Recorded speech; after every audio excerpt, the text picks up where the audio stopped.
Hi friends, welcome to Usha YouTube channel. So ಈ ಬ್ಲಾಗ್ನ ನಾನು ಹಾಸ್ಪಿಟಲಿಂದನೇ ಸ್ಟಾರ್ಟ್ ಮಾಡ್ತಾ ಇದ್ದೀನಿ. ಸೊ ನನಗೆ ಇವತ್ತು ಚೆಕಪ್ ಇತ್ತು, ಅದಕ್ಕೆ ನಾನು ಮತ್ತು ನನ್ನ ಹಸ್ಬೆಂಡ್ ಇಬ್ಬರು ಕೂಡ ಹೋದ್ವಿ. ತುಂಬ ಟೈಮ್ ವೆಯ್ಟ್ ಮಾಡಿದ್ವಿ.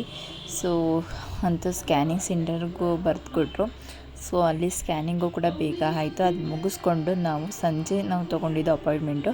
ಸೊ ನಮ್ಮ ಏರಿಯಾದಲ್ಲಿ ಜಾತ್ರೆ ಕೂಡ ಇತ್ತು, ಬಿಸಿಲು ಮಾರಮ್ಮನ ಜಾತ್ರೆ. ಸೊ ತುಂಚೆಕೊಪ್ಪಲಲ್ಲಿ ಡ್ಯಾನ್ಸ್ ಪ್ರೋಗ್ರಾಮು ಕೂಡ ಇತ್ತು. ಸೊ ತುಂಬ ಚೆನ್ನಾಗಿತ್ತು. ಸೊ ಗೈಸ್, ಇವಾಗ ನಾನು ಜಾತ್ರೆಗೆ ಹೋಗ್ತಾ ಇದ್ದೀನಿ. ಸೊ ನಾನು ಹಾಸ್ಪಿಟ್ಲಿಂದ ಬಂದಿದ್ದೇ ಲೇಟು. ಸೊ ಈಗ ಫ್ರೆಶ್ ಅಪ್ ಆಗಿ ಮತ್ತೆ ಜಾತ್ರೆನೇ ಮುಗ್ತಾ ಇರುತ್ತೆ. ಆಲ್ರೆಡಿ ಈಗ 8:30. ಸೊ ಇನ್ನೊಂದು ಅರ್ಧ ಗಂಟೆ ಆದರೆ ಅಂಗಡಿಗಳೇ ಎತ್ತಾಕ್ಬಿಡ್ತಾರೆ. ಅದಕ್ಕೋಸ್ಕರ ಇವಾಗ ಹೋಗ್ತಾ ಇದ್ದೀನಿ. ಸೊ ನೆಕ್ಸ್ಟ್ ವರ್ಷ ಹೋಗೋಕ್ಕಾಗುತ್ತೋ ಇಲ್ವೋ ಗೊತ್ತಿಲ್ಲ. ಅದಕ್ಕೆ ಈ ವರ್ಷ ಹೋಗ್ಬರೋಣ ಅಂತ ಅಂದ್ಬಿಟ್ಟು ಹೋಗ್ತಾ ಇದ್ದೀನಿ. ನನ್ನ ಜೊತೆ ನಮ್ಮಮ್ಮ ಮತ್ತು ನನ್ನ ಹಸ್ಬೆಂಡ್ ಇಬ್ಬರು ಬರ್ತಾ ಇದ್ದಾರೆ.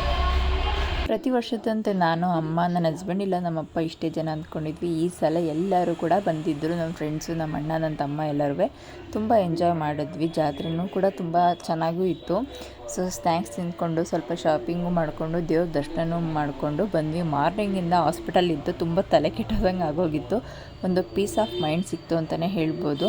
ಇದು ಒಂದು ವರ್ಷಕ್ಕೊಂದ್ಸಲ ನಡೆಯೋ ಜಾತ್ರೆ, ನಮ್ಮ ಏರಿಯಾದಲ್ಲಿ ಬಿಸಿಲು ಮಾರಮ್ಮನ ಜಾತ್ರೆ ಅಂತ.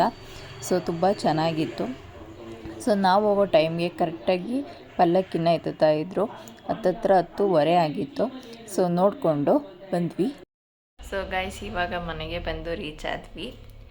ಸೊ ಫೈನಲಿ, ಯಾಕೆಂದರೆ ಸ್ವಲ್ಪ ವಾಮಿಟೇಷನ್ ಬರೋ ಥರ ಆಗ್ತಿತ್ತು. ದೇವ್ರ ಮೆರವಣಿಗೆ ಬರೋಷ್ಟು ಇರೋಕ್ಕಾಗ್ತಿಲ್ಲ, ಯಾಕೆ ತುಂಬ ಕ್ರೌಡ್ ಇತ್ತು. ಸೊ ಅದಕ್ಕೆ ಬಂದ್ಬಿಟ್ಟೆ, ಅಲ್ಲೇ ದೇವ್ರಿಗೆ ಕೈ ಮುಗಿದ್ಬಿಟ್ಟು. ಸೊ ಈಗ ನಮ್ಮ ಮನೆಗೆ ಬಂದು ರೀಚ್ ಆಗಿದ್ದೀನಿ.